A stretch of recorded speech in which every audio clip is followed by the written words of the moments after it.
दाभोळ भिबंदर मार्गावरील रस्त्याचं काम अद्याप पूर्ण झालेले नसतानाच झालेल्या मुसळधार पावसामुळे रस्त्याची अतिशय दयनीय अवस्था झाली आहे। ही दृश्य 8 जून सोमवारची आहेत। जोरदार पावसानंतर रस्त्याच्या बाजूची मोठ्या प्रमाणावरती माती वाहून येऊन थेट रस्त्यावर साचली। वाहन चालकांसमोर गंभीर अडचणी सध्या याच रस्त्याच्या मार्गावरून प्रवास करताना होत आहेत। रस्त्याच्या कामादरम्यान आवश्यक ती संरक्षणात्मक उपाययोजना न केल्यामुळे पावसाचं पाणी आणि माती रस्त्यावर आली आहे।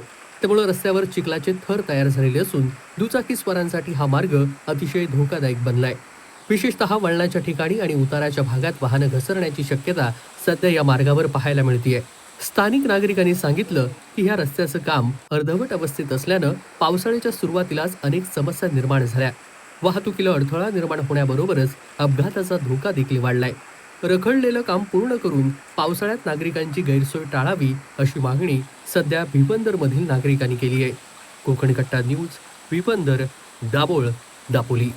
कोकणातील प्रत्येक घडामोडींचे लाईव्ह अपडेट पाहण्यासाठी आताच कोकण कट्टा न्यूजच्या सर्व सोशल मीडियाच्या प्लॅटफॉर्मला लाईक, फॉलो आणि सबस्क्राईब करा।